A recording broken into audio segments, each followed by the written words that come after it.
I'm shooting today at Bloomer Park. Not because I like it here necessarily.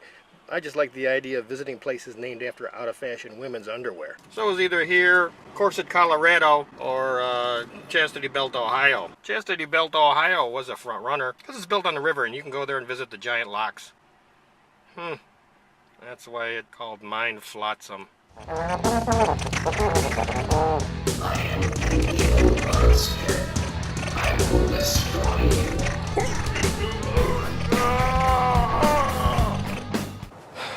Corset, Colorado, Chastity, Ohio.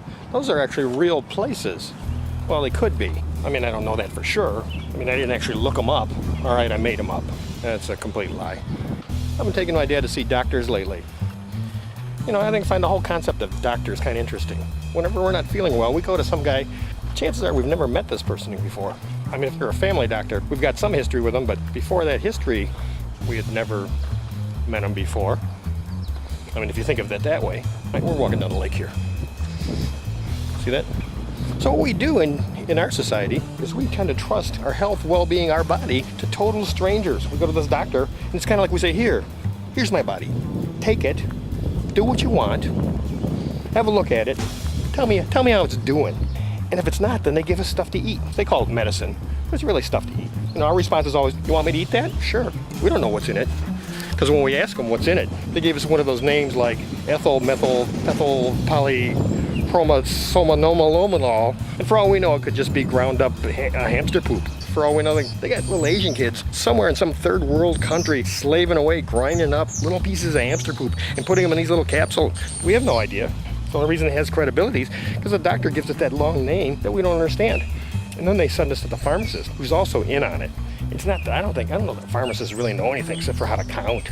Just count those little pills. But they know that same language. So when the doctor says ethyl, methyl, ethyl, they go get the blue pills. Right? And I know they say they understand like interaction between medicines and what it does for you and things like that. But I'm not so sure about that either. They could just be saying that and not really know because it doesn't make a difference. If you say, well, this methyl, ethyl, interact with any of my other medications, and they'll say, no, we've checked it out, it's okay. But what they're really thinking is, who cares? It's ground up hamster poop. Yeah, I wouldn't eat that stuff. It should be okay. I don't think it did the hamster any harm. Just a strange concept. I used to be an engineer. For many years, I was an engineer. For several years as a manager, but the company that I was working at wasn't creative enough. There wasn't enough innovation, I thought. So I started something called the Innovation Initiative to try and increase the innovation within the corporation. Kind of the basis of the source of this idea for this website. During the time I was doing this, I read more than 100 books on creativity methods. One was called the Einstein Factor by a guy named Win Winger. He had a technique in there called image streaming, I think it was.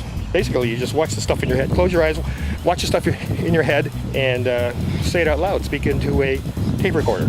And that way you begin to capture a lot of the stuff that's just rattling around in your head. Another lady, I think her last name was Cameron. It was Julia Cameron, but I'm not sure. If it isn't, don't come and sue me or anything. Not being malicious, I'm just being ignorant and stupid. And she had kind of a cool process that you did every morning, and she called it morning pages. You just sat down, set a timer for 10 minutes, and started writing. Whatever came to your mind. If nothing came to your mind, then you just looked around, said, hey, there's a Coke can, and you wrote, hey, there's a Coke can, hey, there's a bulletproof vest, I don't know, whatever you got laying around the house. And you just start scribbling away without stopping, doesn't matter. You don't censor it. Kind of a third technique, which we're all familiar with, brainstorming.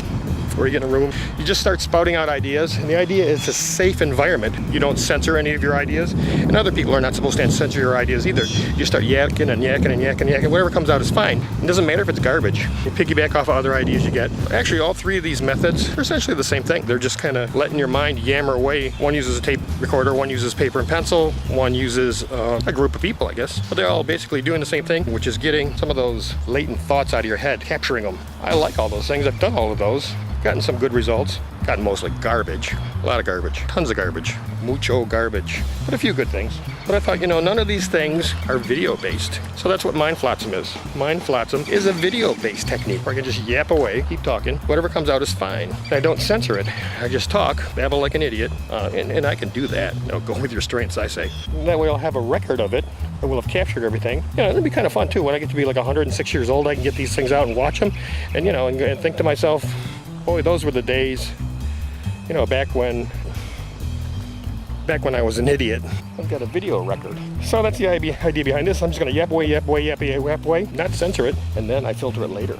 During the editing process, I'll take out that just complete drivel. And the stuff that you don't see looks like this. So, it's been 10 minutes. Bye.